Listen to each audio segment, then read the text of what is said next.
Hello बच्चों, let's see the question. The question is the respiratory quotient means RQ of a germinating castor seed is, and the options are equal to 1, second option is greater than 1, third option is less than 1, and fourth option is equal to 0. So let's see what is the key concept to solve the question. So the key concept here to solve the question is that कि हमें respiratory quotient क्या होता है, एक तो ये चीज पता होनी चाहिए. तो what respiratory quotient is and it's value for different substrates, कि जब डिफरेंट तरह का न्यूट्रिएंट और सबस्ट्रेट यूज होता है तो आरक्यू की वैल्यू कैसे डिफर करती है. फॉर एग्जाम्पल अगर रेस्पिरेटरी सबस्ट्रेट कार्बोहाइड्रेट्स हैं तो आरक्यू की वैल्यू क्या होगी, अगर फैट्स हैं तो क्या होगी. So we should be having a knowledge about this. तो let's see what is the respiratory quotient. So respiratory quotients और आरक्यू ये होता क्या है. So it is the ratio of volume of CO2 released or evolved to the volume of oxygen released. So respiration के दौरान जितनी CO2 release हुई है और जितनी ऑक्सीजन यूज हुई है उसका रेशियो रेस्पिरेटरी कोशेंट कहलाता है. और रेस्पिरेटरी कोशेंट अलग अलग तरह के सबस्ट्रेट्स के लिए अलग अलग होता है.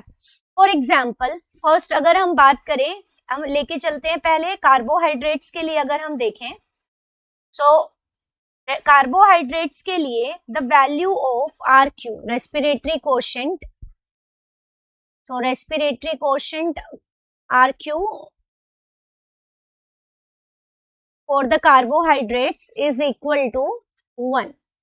फॉर एग्जाम्पल यहाँ पे अगर हम ले लें कोई कार्बोहाइड्रेट जैसे ग्लूकोज है, तो वी नो कि ग्लूकोज जब पूरी तरह से ऑक्सीडाइज होता है तो उसके अंदर 6 CO2 के ऑक्सीजन के मॉलिक्यूल्स रिक्वायर्ड होते हैं. So for the complete oxidation of glucose 6 molecules of oxygen are required and release होता है 6 मॉलिक्यूल्स ऑफ CO2, साथ में 6 molecules of water and energy. ये पूरी ओवरऑल रिएक्शन है कार्बोहाइड्रेट्स जब रेस्पिरेटरी कोशेंट की तरह यूज हो रहे हैं. तो हम यहाँ देख रहे हैं कि 6 मॉलिक्यूल CO2 के रिलीज हो रहे हैं और 6 ही ऑक्सीजन के मॉलिक्यूल्स यूज हो रहे हैं. सो RQ कितना होगा, it will be 6 on 6, it means 1. तो कार्बोहाइड्रेट्स के लिए the respiratory quotient is always 1. Now let's see it for the fats, कि जब फैट्स रेस्पिरेटरी सबस्ट्रेट हैं तब so the value of RQ for fats is always less than 1. अब इसको भी हम एक रिएक्शन से देख सकते हैं. जैसे अगर फैट मान लो ये फैट है, कोई भी फैट है, फॉर एग्जांपल C51 H98O6, जब इसका ऑक्सीडेशन होगा तो reaction will be like 2 molecules of this fats.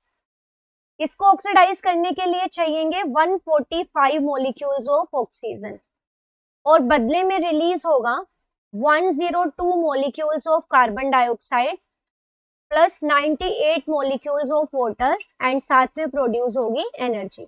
तो एक सीधी सी जनरल सी इक्वेशन हमने लिखी तो हम देख सकते हैं यहाँ से कि जो CO2 है उसके कम मॉलिक्यूल्स रिलीज हुए हैं और उसको ऑक्सीडाइज करने के लिए ज्यादा, खाने को ऑक्सीडाइज करने के लिए ऑक्सीजन ज्यादा रिलीज हुई है, यूज हुई है. तो RQ 102 on 145 मिलेगा, तो it means it will be less than 1. So for fats it is less than 1 and also for proteins it is less than 1. तो fats के लिए and proteins के लिए it is less than 1 क्योंकि उसके लिए ज्यादा ऑक्सीजन रिक्वायर होती है, कम CO2 रिलीज होती है. तो अगर हम यहाँ पे जो क्वेश्चन में हमसे पूछा गया है कि जर्मिनेटिंग कैस्टर सीड के अंदर इसकी वैल्यू क्या होगी. सो अब हम यहाँ पे देखते हैं कि कैस्टर क्या है. कैस्टर आपको पता है कि एक ऑयल यील्डिंग प्लांट होता है. सो कैस्टर सीड्स के अंदर जो सबस्ट्रेट होगा मींस खाना किस फॉर्म में स्टोर होगा, ऑयल की फॉर्म में. सो यहाँ पे respiratory substrate will be oil and oil is a fat.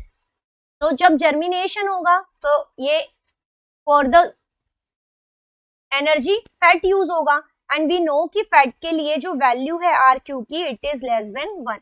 So from this discussion हमें ये क्लियर है कि कैस्टर सीड्स जिनके अंदर फैट है रेस्पिरेटरी सबस्ट्रेट, तो उनके लिए RQ की value should be less than 1. So the right answer of this question is option C. I hope you understood it well. Best of luck. Thank you.